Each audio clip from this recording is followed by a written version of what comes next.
Aquí en la casa. Oye, estoy aquí en una conferencia. Pásame en chiquito un pañuelo y un vaso de agua aquí a la sala de computación. Muy Ahorita. buenos días, amigos y amigas que nos siguen en nuestro programa de todas las semanas, Trinchera del Sur, un espacio de comunicación alternativa del colectivo Jornada por la Paz. Hoy día tenemos dos invitados de lujo que han tenido la amabilidad de aceptar nuestra invitación. El doctor Ramiro Aguilar, analista político, ex asambleísta nacional, y el doctor el ingeniero Nicanor Moscoso, presidente del Consejo de Expertos Electorales y obviamente una persona experta y con mucha experiencia en materia electoral.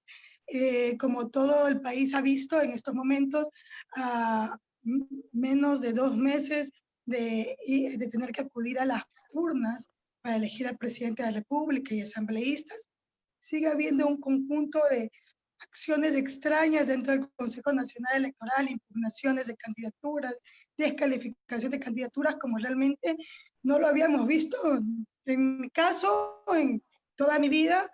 Es capaz, un Consejo Nacional Electoral incapaz de poder dar un pitazo inicial a un proceso que ya se tiene que, debería ya estarse concretando. Para eso vamos a comenzar con Nicanor, pidiéndole a Nicanor su análisis general de cómo ve el tema, el panorama electoral al día de hoy. Muchísimas gracias. Un saludo, doctor. Placer compartir con usted este conversatorio con el país. Amanda, muchas gracias por la invitación. Mire, el Ecuador está viviendo, como usted lo ha dicho, sin duda, una situación muy atípica para nuestros países, muy atípica para el país en general, pero que tiene su connotación desde el nacimiento propio de la conformación del Consejo Nacional Electoral. Los consejos nacionales electorales, por lo general, o son en los diferentes países, o tienen una base directa política desde los partidos políticos. Por decir, en El Salvador, el que gana la elección presidencial pone al presidente del Tribunal Supremo Electoral, el que queda en segundo lugar pone al vicepresidente, el que queda en tercer lugar pone a un tercer vocal, y los dos restantes los elige la Corte Suprema de Justicia de entre sus miembros, que por lo general también han sido nominados a base de los acuerdos políticos que están relacionados con las mayorías que existen en las asambleas o congresos, como se los llama. Entonces, esos organismos tienen un apoyo político y tienen obviamente una situación política. No existe la posibilidad de que un organismo electoral no tenga connotación política, porque está manejando las elecciones de políticos. O sea, está manejando lo que es la política del país, donde van a participar los partidos políticos. Entonces, es imposible imaginarse que pueda existir un tribunal electoral o un organismo electoral con personas apolíticas o que no le gusta la política, que no participan en la política. Esto es más o menos, yo siempre lo comparo, el fútbol también es una pasión, y nos pudiéramos imaginar que exista un árbitro de fútbol que no le gusta el fútbol, que no tenga ninguna afición por algún equipo de fútbol. O sea, debe existir eso.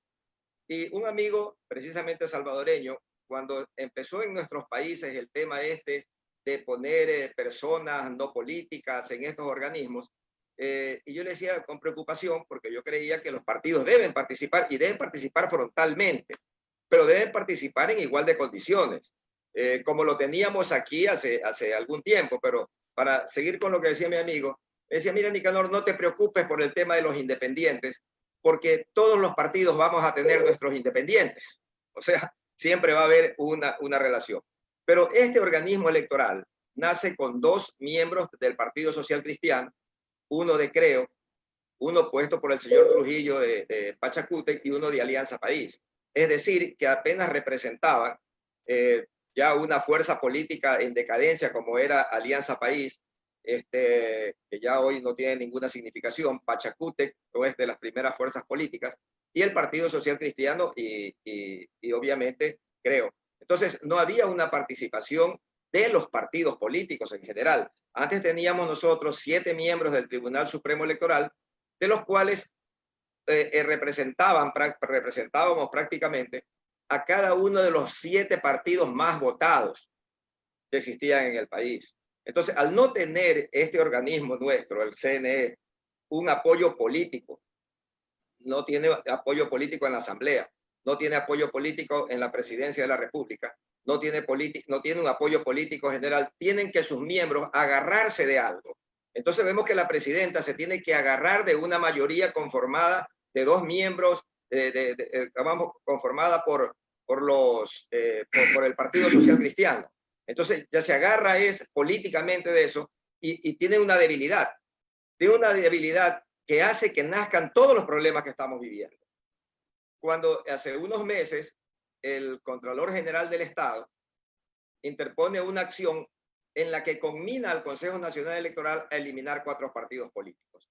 En ese momento nace todo el problema, porque no tiene la fortaleza el Consejo Nacional Electoral para decirle, señor Contralor, usted no tiene nada que ver en esto, y pues no vamos a hacer caso a lo que usted dice y continuar con su vida. Pero tenían el temor, y por la debilidad que estoy hablándole, tenían el temor y ¿qué tuvieron que hacer? Acoger el pedido del Contralor, que traía en sí un pedido es de eliminar el partido en el que se iban a inscribir los candidatos correístas. O sea, en realidad ese era el propósito político. La presidenta y su compañera se ven acosadas en esos días también, llamadas a la Fiscalía General del Estado a rendir versión sobre un tema de un exfuncionario que había cometido supuestos delitos en otro lado, que en esa dimensión en que se está viviendo en el país, lo que único que llamaba es a que la estaban forzando a la presidenta y a esa mayoría que se oponía a esto, pues a la eliminación de los partidos. Y luego de esto ya nace todo lo que hemos visto. Primero la participación del binomio Arauz-Correa, luego Arauz-Rabascal, en donde el Tribunal Contencioso Electoral ya empieza también a jugar y se lleva tiempos extremadamente largos para resolver cosas que eran obvias, que cualquier abogado o sin ser abogado las podía analizar y despacharlas rápido. Pues no, le daban todas las largas posibles. Y entonces se fueron enredando en todos estos temas. Hoy ya está el binomio Arauz-Rabascal en firme, porque ya está en firme. Pero entonces aparece el caso de justicia social con el señor Noboa, que ya el Consejo Nacional Electoral tomó una determinación considerando sus aspectos políticos, ya el aspecto político que siempre van a estar inmersos, y también midiendo los tiempos con respecto a la organización electoral. Porque se hablaba de que el día 15 de diciembre debían mandar a confeccionar las papeletas. Y mandar a confeccionar las papeletas no es solamente un acto administrativo cualquiera, en que usted puede decir, bueno, teníamos contratada una imprenta, ahora vamos a contratar 10 imprentas para que lo hagan, en lugar de hacerlo en 30 días, lo hagan en 5 días, porque vamos a contratar 10 o 15 imprentas. No se trata de eso, porque las papeletas necesitan una cadena de custodia, son papeles que deben ser resguardados y que luego no solamente se las imprime, sino que tienen que ir a formar parte de un kit electoral que se va formando a medida de que se van recibiendo los demás, las demás materiales de lo que forman el kit electoral hasta el día de las elecciones. Ya estamos a un poquito más de 2 meses o menos de 2 meses de las elecciones y estamos en estas circunstancias. Entonces, esto se trata de un aspecto político que no lo han sabido tampoco manejar y que no han sido sinceros. Y por último, si lo iban a tomar políticamente, tenían que ser frontales. El Consejo Nacional Electoral, si no quiere ya inscribir al señor Noboa, porque ya no le van a dar los tiempos y porque la resolución del TCE también es absurda, de mandar a hacer absolutamente todo lo que normalmente se hace en 2 meses y que con ello se haya demorado hasta 3 meses, a que lo haga pues en apenas 5, 6 o 7 días, algo que es imposible. Y el CNE, en lugar de contestar directamente de que no es aplicable esta medida y ya entrar en el conflicto que tenga que entrar, pero asumiendo una responsabilidad, comienzan a darles largas. El Tribunal Contencioso Electoral el 30 de octubre le devuelve la vida a Justicia Social, pero se la devuelve con una resolución para que el CNE interprete lo que quiera. Simplemente dele las mismas oportunidades que los demás. Entonces ya queda a interpretación. Parece que ellos luego, por los abogados de Justicia Social y del señor Noboa, son presionados, y ahora en diciembre, creo que el día 8 y la complementa creo el 11 de diciembre, ahí sí entregar lo que debieron haber dicho en octubre, que hagan primarias, que presenten candidatos, que se haga absolutamente todo el proceso, que quizás empezándolo el 30 de octubre podían haber dado los tiempos, pero no lo hizo. Entonces yo creo que aquí ya se está tomando corriendo los tiempos, no van a poder, las elecciones no las van a poder aplazar a más de 7 o 15 días, que tampoco les va a servir ni para inscribir al señor Noboa, ni para hacer ninguna otra cosa. Las elecciones máximo podrán ser el 28 de febrero, pero de ahí no van a pasar. Entonces, yo creo que está enredado el Tribunal Contencioso Electoral y el Consejo Nacional Electoral. Están enredados por no ser sinceros y no decir frontalmente. Y no decirle, quienes tengan algún compromiso legal con el Justicia Social del señor Noboa, no decirle las cosas de frente, sino que se están matándole tiempo, lo que conocemos nosotros como una tomadura de pelo. Muchas gracias, Nicanor. Estimado Ramiro, Nicanor nos da algunas claves interesantes sobre lo que está pasando en este momento. Sin embargo, ya hemos pasado como por dos sistemas de composición del Consejo Electoral o el Tribunal Supremo Electoral, como se llamaba antes, ¿no? Compuesto antes por representantes de los 7 partidos más votados, en los últimos 10 años del correísmo, compuesto por personas, bueno, desde la Constitución del 2008 para acá, por personas elegidas por el Consejo de Participación Ciudadana, por concurso público y ese nuevo mecanismo.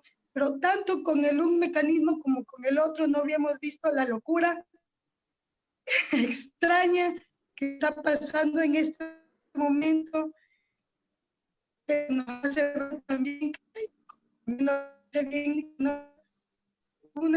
como que un estado está embargado. Ramiro, tu análisis. Amanda, Nicanor, un saludo a todas las personas que nos están siguiendo en esta mañana.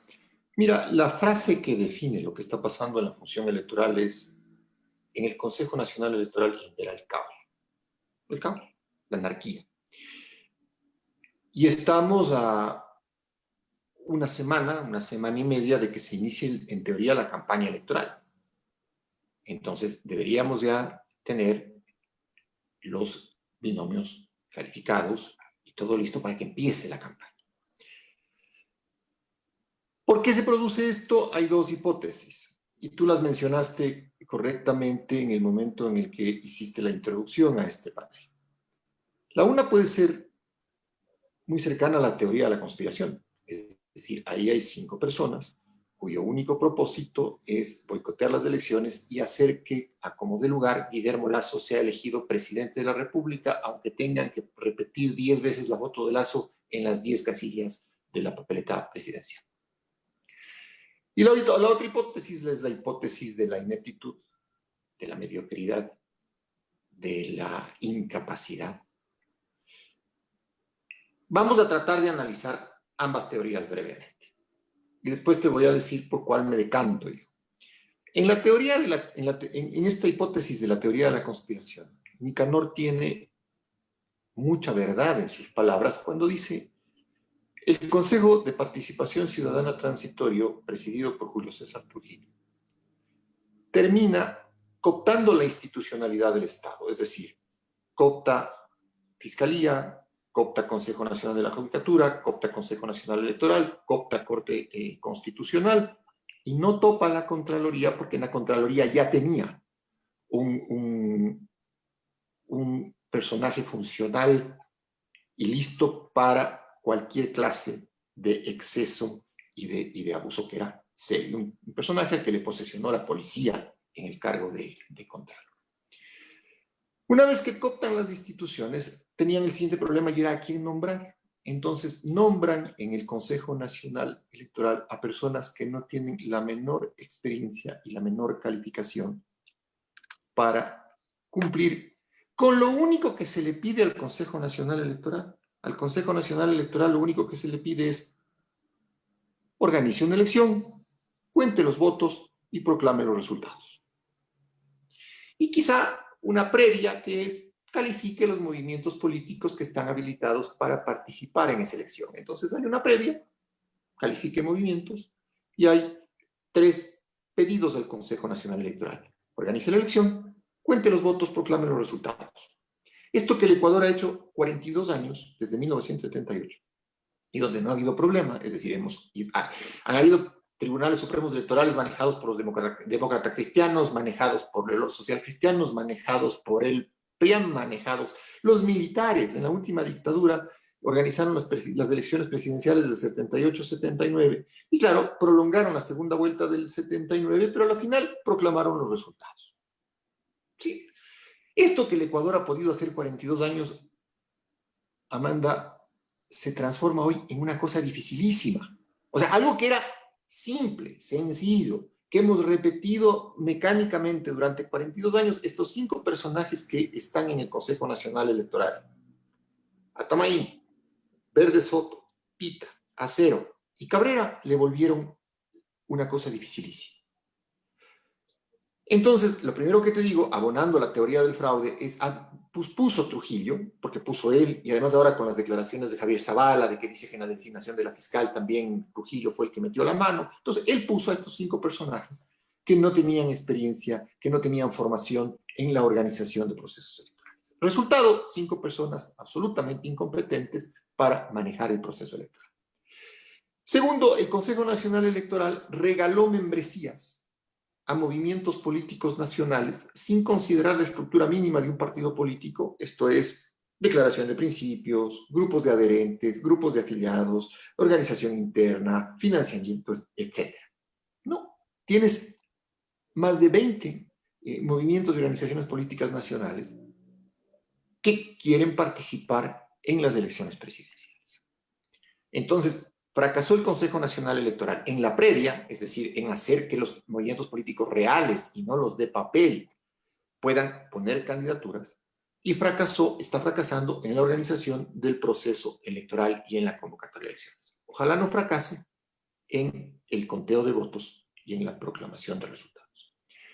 Obviamente, cuando tú revisas este proceso de boicot del Consejo Nacional Electoral, te encuentras con que primero quisieron que no sean las elecciones obligatorias. Recordarás tú que querían que el certificado de votación no sea exigible, de tal forma que vaya a votar quien quiera. Después proscribieron el movimiento político de la Revolución Ciudadana. Después emproblemaron al binomio Arauz-Correa. Después emproblemaron al binomio Arauz-Rabascal. Después están en esto de que no definen las competencias entre el Tribunal Contencioso Electoral y el Consejo Nacional Electoral. En el contencioso también Trujillo escogió.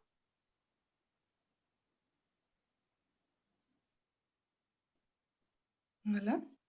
Ahí está este conflicto, este caos, esta anarquía. Entonces, claro, la teoría de la conspiración,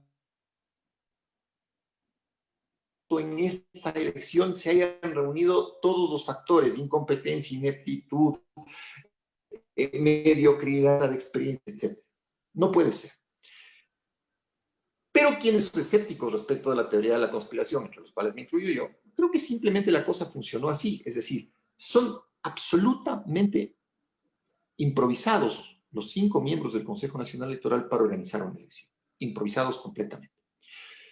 Y claro, también viene el hecho que acaba de mencionar Nicanor, de que a su improvisación hay que sumarle su absoluta dependencia de quienes les pusieron en el cargo. Es decir, no es que Pita, no es que Verde Soto, no es que Atamayín, no es que Acero, no es que Cabrera están ahí por sus propios méritos, sino que ahí fueron designados por Nebot, fueron designados por Lazo, fueron designados por la gente de la izquierda democrática, por la gente de AP y por la gente de Pachacuti. En el fondo, bajo el filtro de Trujillo, pero eso pasó.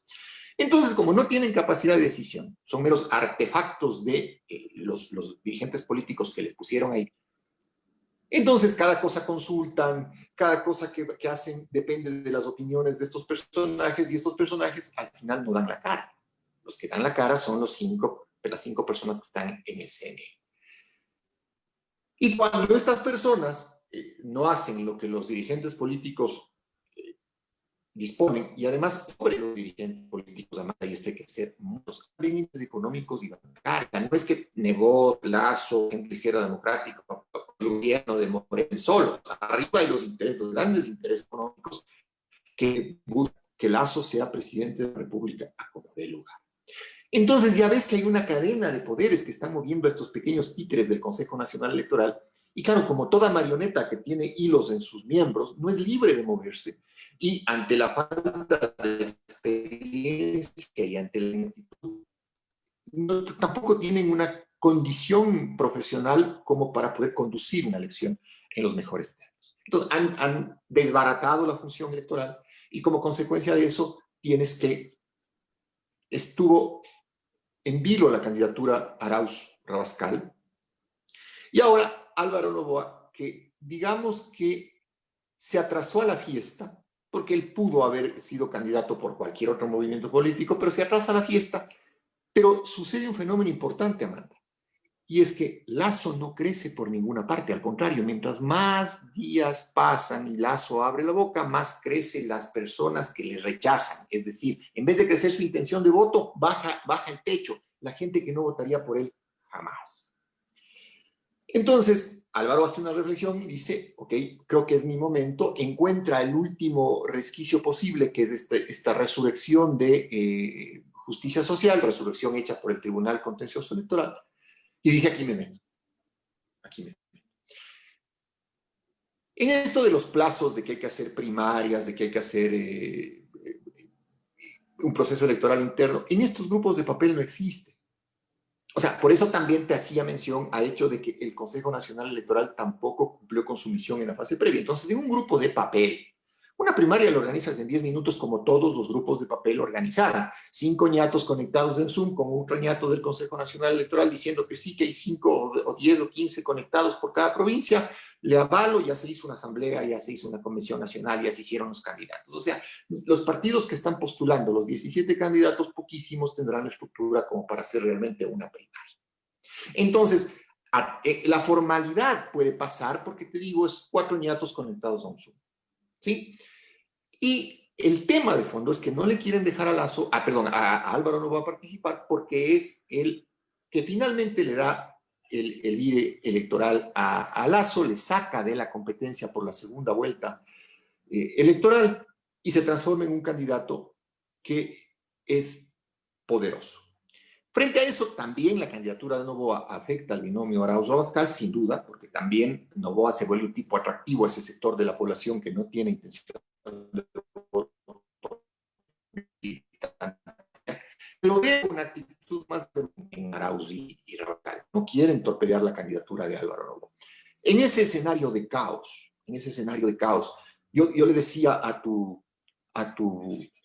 productor, mientras hacíamos la previa, en este escenario de anarquía no puedes hacer un análisis muy largo porque el caos te plantea realidades estrictamente diarias.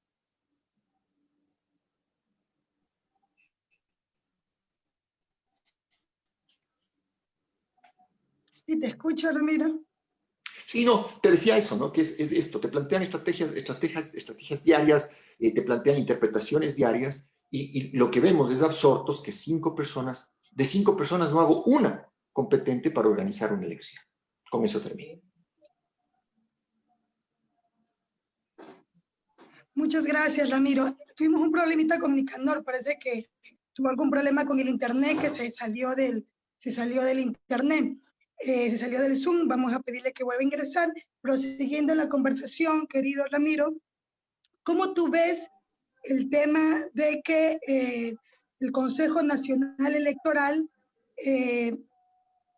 plantea una denuncia por prevaricato contra el contencioso electoral? O sea,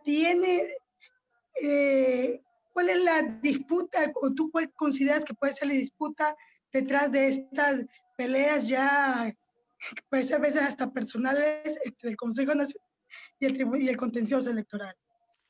Yo creo que es parte de su ineptitud y de su incompetencia y de su ignorancia, ¿no? Porque todos tienen inmunidad en el proceso electoral. O sea, tienen inmunidad los miembros del Consejo Nacional Electoral y los miembros del Tribunal Contencioso Electoral. O sea, no puedes presentarles una denuncia de carácter penal mientras esté abierto el proceso electoral porque tienen inmunidad, sencillamente por eso. Entonces, presentarle la denuncia por prevaricato es parte de su ignorancia y es tratar de jalar al juego de la anarquía a la fiscal general, que es un actor político antidemocrático del equipo de Trujillo. Es tratar de jalarle a la pelea y decir, cuidado, ahí está la fiscal, y la fiscal ya saben que es digamos que de nuestra línea, ¿no es cierto? Ahora, la fiscal queda muy, muy debilitada después de las declaraciones de Javier Zavala, uno de los consejeros del Consejo de Participación Ciudadana Transitorio, que dice, mire, la señora lamentablemente no cumplía los requisitos, palabras más, palabras menos, sacó 10 sobre 20, pero quien insistió en su nominación, pues, o quien fue clave en su nominación fue Julio César Trujillo. Entonces, la fiscal tiene sus propios problemas, porque en el momento en el que regresemos a un cauce democrático, institucional, la señora tendrá que resignarse a dimitir o a ser enjuiciada políticamente por el Congreso porque su designación no fue una designación legítima. Entonces, ella también se vuelve como un agente antidemocrático porque buscará que el Congreso tenga a sus aliados y que el presidente sea Lasso, su aliado, para que ella pueda mantenerse en este cargo de donde vino ilegítimamente. Lo mismo está haciendo Celi con las reformas a la ley orgánica de la Contraloría, con esta tontería de crear un tribunal de cuentas con un órgano colegiado que se llame Contraloría. Entonces, esto de la denuncia finalmente es parte de un tinglado ya de caos. En el caos, no te olvides, Amanda, en el caos ya las pelotas rebotan por donde quiera, ¿no es cierto? Ya no rige la lógica, no rige el sentido común. Los físicos tienen una cosa que se llama el demonio de Maslov, me parece, que es un efecto que se da físico, en donde ya las partículas se van por cualquier parte, ¿no? Entonces, es lo que está pasando en este momento. Ya los actos de los órganos electorales son absolutamente anárquicos. En realidad, a eso debería sumarse una declaración de Verde Soto de estos días que dice, si es que el tribunal o alguien me destituye, pues yo me voy porque ya me quiero ir. Oiga, señor, si ahí no está usted como condena, si no es una condena a ser vocal del Consejo Nacional Electoral, usted no está condenado a ser vocal. Si no quiere, si no se siente competente, renuncie. ¿Sí? Pero te das cuenta, o sea, ya creo que están incluso ellos rebasados y asustados por su incompetencia. Y si en un principio la idea era direccionar su actitud para que intervengan a favor de Lasso, creo que ahora hasta eso les asusta. Perdóname que estoy complicándome con los audífonos. Hasta eso les asusta. Y el resultado es el que ves ahora. Es impresentable que se estén denunciando por prevaricato porque ambos tienen inviolabilidad y tienen inmunidad. Y es impresentable también que quieran jalarle a la escena a la fiscal general que no tiene papel en esta historia. Ramiro, por tu análisis. Nicanor, gracias por volverte a conectar. Hubo un problemita con el internet. Lo mismo que le acabamos de preguntar a Ramiro. ¿Cómo ves tú este tema de que el Consejo Nacional Electoral le pone una denuncia por prevaricato al Tribunal Contencioso Electoral? Por otro lado, la Corte Nacional de Justicia establece que sí puede iniciarse una investigación contra los miembros del Consejo Nacional Electoral, algo que nosotros nunca habíamos visto en un proceso electoral, que se puede investigar al que organiza las elecciones. O sea, como una cosa que a nosotros se nos ha hecho absolutamente rara y extraña, nunca antes visto, ahora lo vemos. ¿Ya? Entonces, ¿cómo ves ese tema, Nicanor? Mira, yo creo que ya esto rebasa el tema de administración electoral. Escuchaba a Ramiro al principio de su intervención hablar de los 42 años que se están haciendo elecciones. En realidad, los 5 o 7 miembros del Consejo Nacional Electoral, los que hemos conformado ese organismo, no tenemos prácticamente nada que hacer en la organización, porque ya existe una organización, existe una experiencia. Existe ya toda una instrumentalización dentro del Consejo Nacional Electoral para hacer elecciones. El problema más bien lo hacen los 5 miembros, hoy por hoy, los 5 miembros que dirigen el Consejo Nacional Electoral. Porque la organización, la administración, eso funciona porque ya tiene más de 40 años de experiencia y muchísimos de sus funcionarios son de carrera. excepto algunos que los directivos que los ponen y que tampoco son los que hacen, sino que se apalancan su trabajo en los de segundo y tercer nivel, que son los que han hecho todos los procesos electorales que hemos vivido en los últimos tiempos.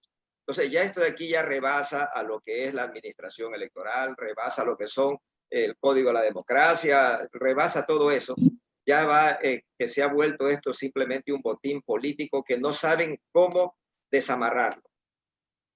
No sabían cómo, buscaron la manera de que no participe el correísmo y con eso garantizar un triunfo del señor Lasso. Ya se le metió por las tranqueras, se le metió a la fuerza el binomio Arauz-Rabascal. Entonces, ahora tienen un problema, que es que él les va a ganar las elecciones. Entonces, si le va a ganar las elecciones, están buscando la forma de eliminar ya a cualquier contendor. Y le aparece en escena el contendor Noboa a través de Justicia Social. Y cuando le aparece ese contendor, ven que también es imposible para el señor Lasso ganar las elecciones. Entonces ya están ahora, no saben qué montar para atrasar las elecciones, suspenderlas, hacer cualquier cosa, pero ya los tiempos tampoco le van a dar. Ya ellos tienen que decidirse a hacer las elecciones con los actores políticos que existen, con los candidatos que están dados y con ellos llevar adelante las elecciones. Gane quien gane, pierda quien pierda. Después de todo serán 4 años de gobierno de cualquiera que gane las elecciones. Y ya hemos vivido 4 años con Lenín Moreno. ¿Qué nos va a pasar de otros 4 años con cualquier otro presidente que se nombre? Pero no se pueden instalar en el proceso de que tiene que ser y que tiene que ser el señor Lasso el electo presidente. Quizás ven que esta es su última oportunidad. Y miren, y aquí estamos atravesando lo siguiente de parte de la derecha ecuatoriana. La derecha ecuatoriana se ha quedado ya sin líderes y sin candidatos. El único líder, el último líder que tuvieron, Febres Cordero, falleció hace algún tiempo. El otro líder de la derecha, que era Rodrigo Borja, se retiró también hace tiempo. Entonces les quedaba como líder Nebot y como candidato Lasso. Nebot ya se retiró de las contiendas electorales, está ahí haciendo alguna actividad política porque está vivo y porque tiene fuerzas y puede estar presente, pero ya no es un referente de liderazgo político aquí en Guayaquil, en el Partido Social Cristiano. Y Lasso, por sus condiciones propias, esta será su última campaña, gane o pierda. Entonces, ellos están en una situación de no contar ya con elementos que vayan a pelear desde la derecha su participación política. Entonces, es una sobrevivencia que les está sucediendo y que se ven que después de esto no van a tener líderes, no van a tener candidatos la derecha en los próximos años, y eso les está complicando la vida. Pero el Ecuador no es el culpable de que la derecha ecuatoriana no tenga líderes, no tenga candidatos que puedan presentarse. Fíjense usted, tenemos 16 o 17 candidatos. Uno es la tendencia de la lista 1 precisamente, y todos los demás candidatos corresponden al anticorreísmo prácticamente, porque nos han dividido en dos, correístas y anticorreístas. Entonces, 16 son anticorreístas y el correísmo está en un casillero. Y en las encuestas les están dando también los resultados de que ya están ahora inventándose que si participa Álvaro Noboa, en ese momento hay segunda vuelta.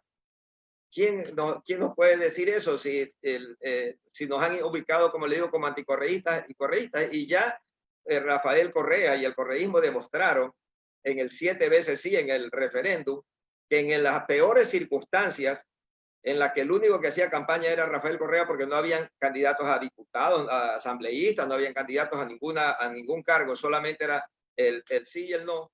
Y pues las preguntas que valían la pena, que eran solamente la de cooptar todas las instituciones del Estado y la de la reelección, alcanzó como el 37-38% el correísmo en esas circunstancias, que hoy son diferentes, y también en unas circunstancias en que todavía se creía en el país que el gobierno de Lenín Moreno nos traía mejores días, pero hoy, con lo funesto que ha sido ese gobierno, apoyado ampliamente, y ya hoy lo sabemos, esto no es nada oculto, además lo aceptan públicamente Lasso y Nebot.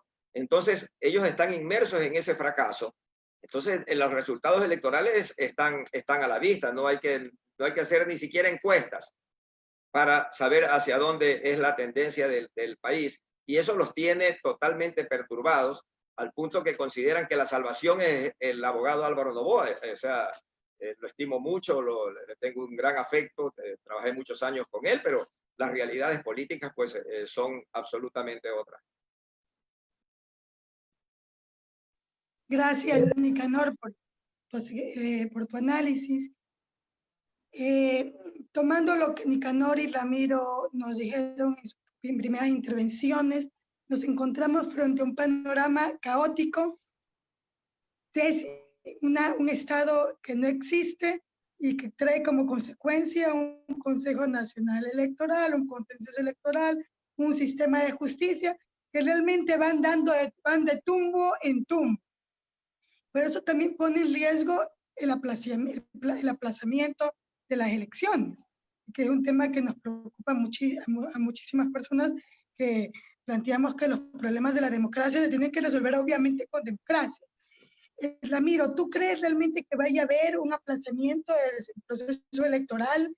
¿Tú crees que eso, lo que está pasando en este momento caótico con este grupo de personas con un objetivo político? Creo que tus dos hipótesis con las cuales abriste tu disertación como que no se contradicen. O sea, yo creo que hay una gran incapacidad por parte de los que tienen que organizar el proceso electoral, pero también hay el objetivo de que Lasso gane las elecciones a como dé lugar. Entonces, son las dos cosas, ¿no?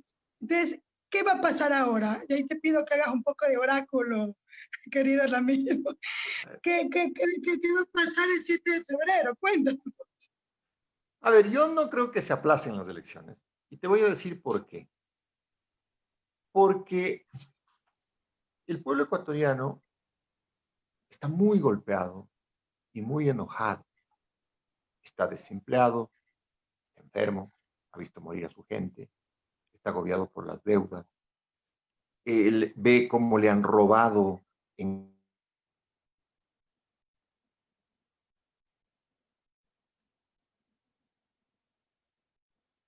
medio de necesidad, le han robado muy, muy grande en el pueblo ecuatoriano. Y ese enojo también se traduce, Amanda, en que está esperando pacientemente como el final del túnel, y el final del túnel son las elecciones de febrero de 2020. Si esas elecciones se perturban, sea porque se aplacen, o sea porque al final el pueblo sienta que el CNE está poniendo en la papeleta a quienes le favorecen a Guillermo Lasso, la reacción del pueblo ecuatoriano va a ser la reacción de un mar embravecido. Entonces, no deben bajo ninguna circunstancia quitarle o taparle la salida política al pueblo. Y la salida política es que vayamos a elecciones en febrero, votemos y empecemos a pensar en que esta pesadilla se va a terminar. Y esta pesadilla se terminará cuando asuma el nuevo gobierno en mayo del 2020. Ahora, eso es lo que personas que vemos la política en el Ecuador como algo objetivo podemos decir. Sin embargo, me parece a mí que estos agentes políticos antidemocráticos que fueron sembrados por Julio César Trujillo en las distintas instituciones del Estado, tienen otro libreto, juegan otro papel. Ellos creen todavía que pueden ayudarle a Lasso, a que Lasso sea presidente, cuando Lasso no se ayuda a sí mismo. O sea, es imposible, aunque pongan 10 fotos de Lasso, 17 fotos de Lasso, en los 17 casilleros de la papeleta, y ponga vote por Lasso 1, Lasso 2, Lasso 3, Lasso 4, Lasso 17. ¿Sabes lo que va a hacer el pueblo? Va a romper la papeleta. O va a tachar todos los lazos. No te olvides, mientras más tiempo pasa, el rechazo de Lasso es mayor. Ahora bien, también saben los políticos que hay un gran número de ecuatorianos que no ha decidido su voto y que está altamente enojado. Y precisamente lo que buscan es que ese alto número de ecuatorianos que no ha decidido su voto un poco sea conducido por el Consejo Nacional Electoral a una segunda vuelta irremediable donde las opciones tengan que ser necesariamente Arauz, y Lasso para polarizar el país, porque ellos saben que en un país polarizado, en un país enfrentado, las felonías son admitidas por quienes manejan el. A mí me gusta que, que Álvaro Noboa participe en la presidencia. Y te digo, no me hago mucho lío en esto de las primarias y eso, porque quienes hacemos política sabemos que en los partidos eso es formalidad. No debería ser así, pero Lo es. terminan cooptando, ¿no? Exactamente. Es. Entonces, a mí me parece un fenómeno interesante, ¿no? Incluso para bajar el nivel de conflicto de la política ecuatoriana. Para que esto, como decía Nicanor, ya no sea un enfrentamiento absurdo entre correístas y anticorreístas, sino que sea una fiesta democrática. La fiesta democrática que hemos vivido siempre los ecuatorianos cada que nos ha tocado sufragar. Entonces, ese es el tema, Amanda, ese es el tema. Una derecha necia, una derecha envilecida por la usurpación del poder, enmelazada en la usurpación del poder, porque han sido poder 4 años y quieren seguir siendo y les gusta hacerlo sin reglas. Y por otro lado, el pueblo expectante esperando que, te repito, llegue la luz al final del túnel y podamos ir a votar. Finalmente me parece que pesará más el pueblo. Pesará más el pueblo, aún con el apoyo de la Embajada Americana y de todos los organismos estos que se crearon para presionar al progresismo y para aupar este tipo de gobiernos, finalmente incluso los americanos saben que una democracia es una democracia y que hay que respetar el resultado electoral. Lo vimos en Bolivia. Pero también hay que estar conscientes de que ese resultado electoral tiene que ser de la magnitud del boliviano. Porque si haces una elección con un cierre muy, muy corto, es decir, si hay una diferencia de un 1.5, de un 2%, con ese Consejo Nacional Electoral, no hay ninguna garantía para que cumplan lo que se les pide. Cuenten los votos y proclamen los resultados. Realmente eso es súper preocupante lo que nos acabas de comentar, Ramiro. Lo veníamos conversando en los diferentes colectivos, colectivas, espacios de discusión política. La necesidad de que realmente el triunfo del progresismo pueda ser contundente y porque realmente con este Consejo Nacional Electoral puede pasar absolutamente cualquier cosa. Nicanor, una pregunta. Pensando a futuro, ya pensando en el 7 de febrero y también apelando a tus virtudes de oráculo el día de hoy, igual como le decíamos a Ramiro, ¿tú crees que podría pasar, podría estarse buscando o plantearse con este caos en el que vivimos, con el aplazamiento que un caso hipotético se diera el proceso electoral? Ramiro dice que no, que piensa que no va a haber aplazamiento y nosotros nos aferramos a esa tesis de Ramiro. ¿O tú crees que algunos actores podrían estar buscando la nulidad con el aplazamiento del proceso electoral? ¿Hay tal vez algún tema, algún actor político detrás de eso? Mira, yo creo igual que Ramiro que las elecciones no se van a aplazar, van a ser el 7 de febrero. Lo que debe suceder es que en los próximos días le den ya el andalárgate, como se dice, a la posibilidad de candidatura de Álvaro Noboa. Se aplazarían 7 o 15 días si es que le van a dar cabida a la candidatura de Álvaro Noboa. Pero mira, concuerdo con Ramiro, aquí existe un resentimiento de la sociedad, una sociedad herida en contra de un sistema imperante en los últimos 4 años.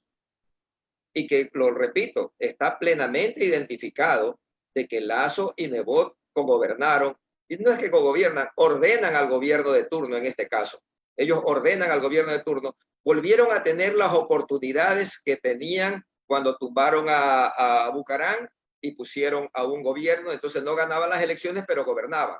Luego tumbaron a Maguad y también gobernaron sin ganar las elecciones. No nos olvidemos que el Partido Social Cristiano no gana elecciones desde Febres Cordero.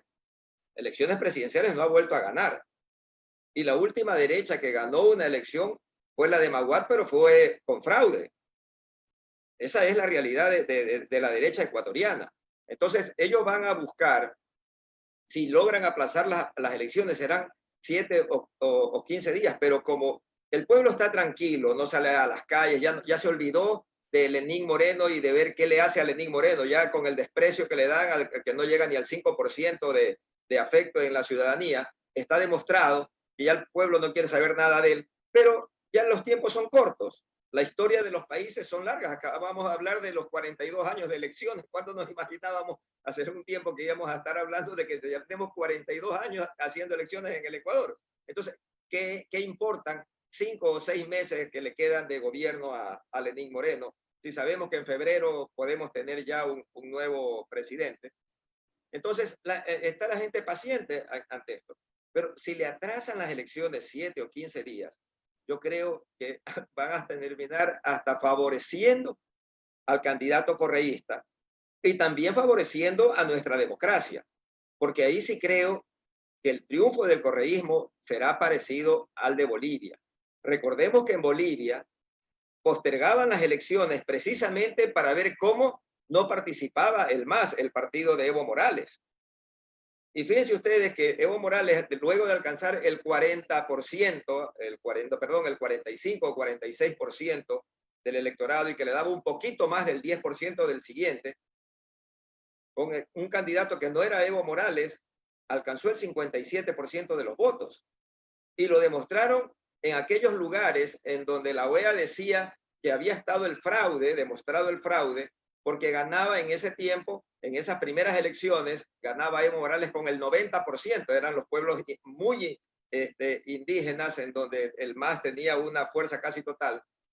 Y en la nueva elección, en esas mismas mesas, gana el candidato del MAS, o sea, el candidato de Evo, el actual presidente, Arce, con el 99% de los votos. Es decir, que se hubieron más votantes que en la primera ocasión. O sea, esto es lo que puede suceder en el Ecuador si es que aplazan las elecciones. O sea, yo creo que están están entre la espada y la pared, la derecha, y lo único que le queda es hacer elecciones y ver cuál sea el resultado y seguir en la vida.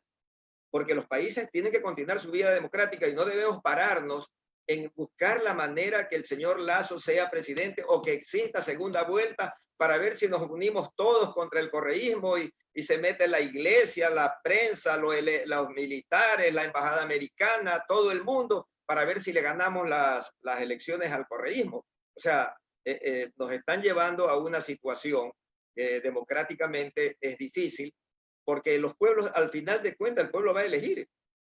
Y entonces lo que están haciendo es ahondando la herida del pueblo, porque hasta ahora la herida es, como decía Ramiro, es por el hambre, por las deudas, por los problemas. Y ojo, los que están más dolidos es la clase media.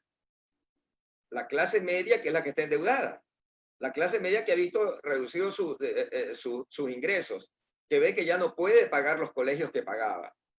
Y esa clase media, precisamente cuando gana Lenín Moreno, o sea, el correísmo en las últimas elecciones, que gana por un escaso margen, y en esa ocasión no ganó en primera vuelta como las dos elecciones anteriores, era porque esa clase media se sentía satisfecha y comenzó a buscar otras alternativas naturales, ya quizás con la derecha, se sentían de derecha y fueron a votar así. Todo ese grupo está volviendo donde votaba anteriormente. Entonces, eso lo sabe la derecha, pero no quiere soltar el gobierno, no quiere dejar de gobernar, y pues lo tiene que hacer ahora ganando elecciones, porque ya lo hicieron los últimos 4 años sin ganar las elecciones. Gracias, Nicanor. Vamos a terminar nuestro espacio de diálogo mandando un saludo a la compañera Marcela Miranda, que siempre está muy pendiente de todo, está siempre conectada y pendiente también de los temas técnicos. Muchísimas gracias, Marcela, por siempre estar tan pendiente de nosotros. Ramiro y Nicanor han dicho algo que es muy palpable y que conversamos en el otro momento en una asamblea popular en la 29 y Rosendo Avilés con pobladores y gente del sector. ¿Qué es lo que nosotros planteábamos? Y es que justamente esta campaña es una campaña contra la desinformación y realmente contra el tiempo, porque veíamos en algunos barrios de la parroquia Febres Cordero de Guayaquil que mucha gente lo que tiene claro es que tiene que votar y que va a votar por la Revolución Ciudadana, pero tiene que encontrarla mucha gente todavía donde está en la papeleta. Se tiene que ubicar bien que está en la primera parte, pero que evidentemente es un poco de lucha contra el desconocimiento, pero que hay una sintonía de los sectores populares por volver a votar por el progresismo, y eso realmente es un tema que nos llena de muchísimo optimismo y de muchísima esperanza. Otro tema que decía Ramiro, y es esa preocupación y desesperación porque este señor se vaya rápido, lo más pronto posible, también es un tema que uno siente inclusive con funcionarios públicos a los que ni siquiera le están pagando el décimo en este momento, educadoras de los ministerios que trabajan por convenio, que tienen 6 meses sin cobrar sueldos, que me escriben y me dicen, abogada, lo bueno es que en febrero este señor ya se va.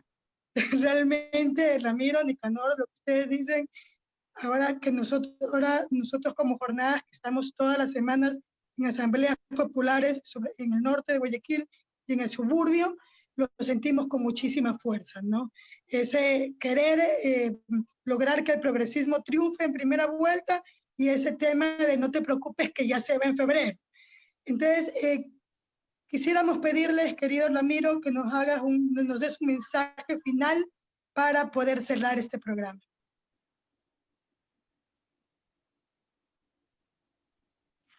Mira, el mensaje final siempre será optimista. Es decir, yo creo que los ecuatorianos durante 42 años hemos cuidado la democracia y creo que somos lo suficientemente idóneos como para seguir en un régimen democrático.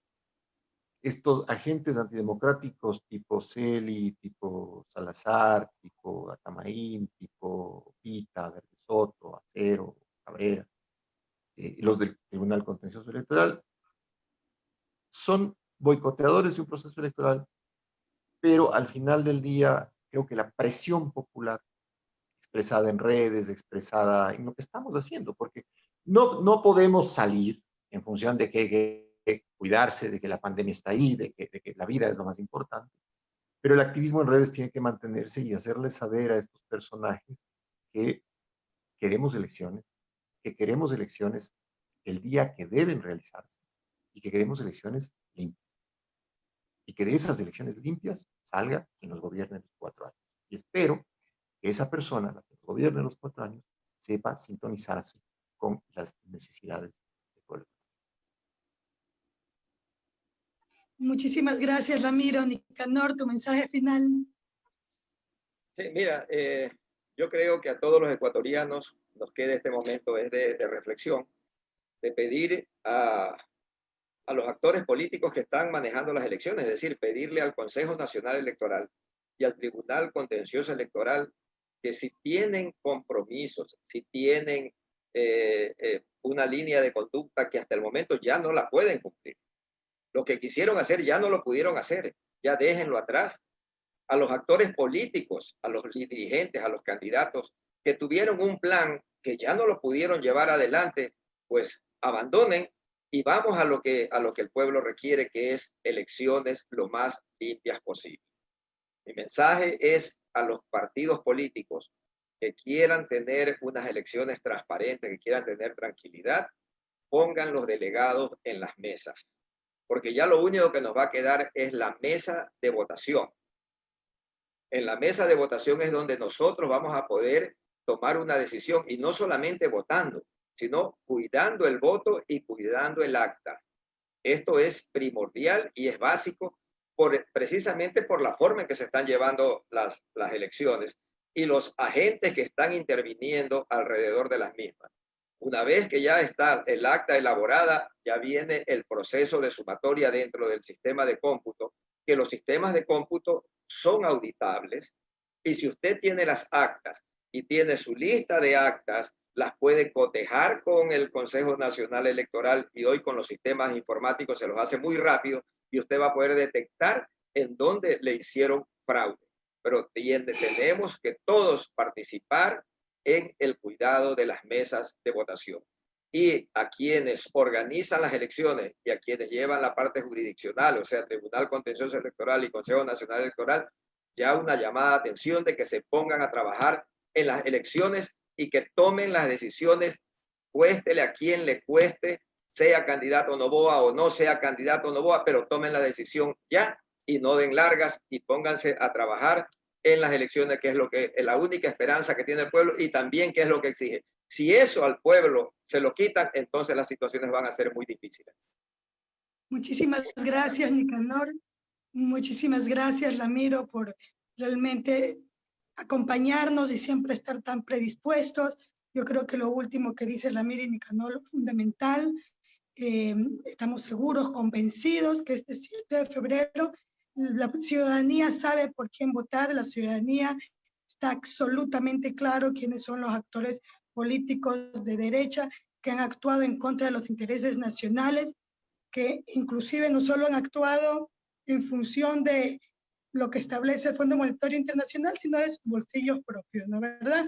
Entonces hay un sentir ciudadano que estamos seguros que se va a hacer sentir en las urnas.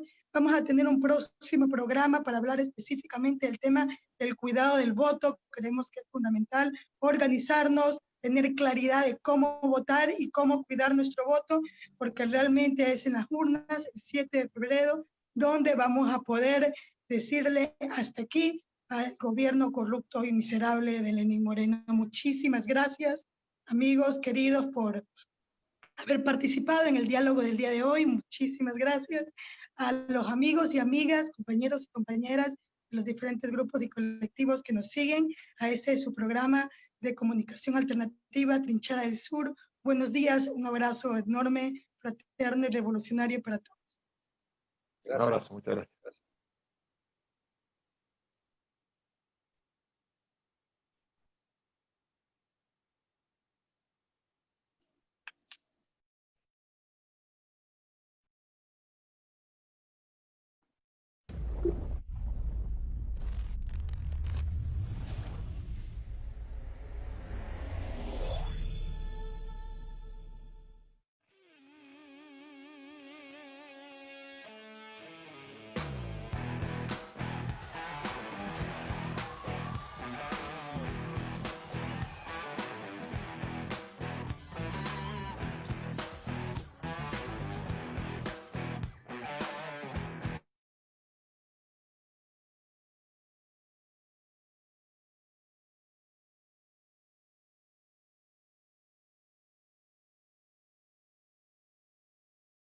El ritmo del protector busca el bombo de la ciudad.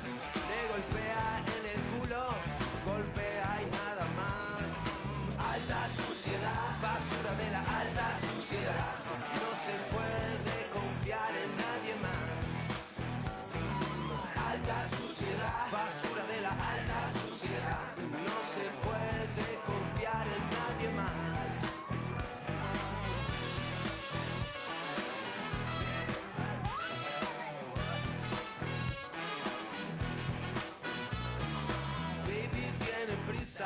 Por aprender a ladrar.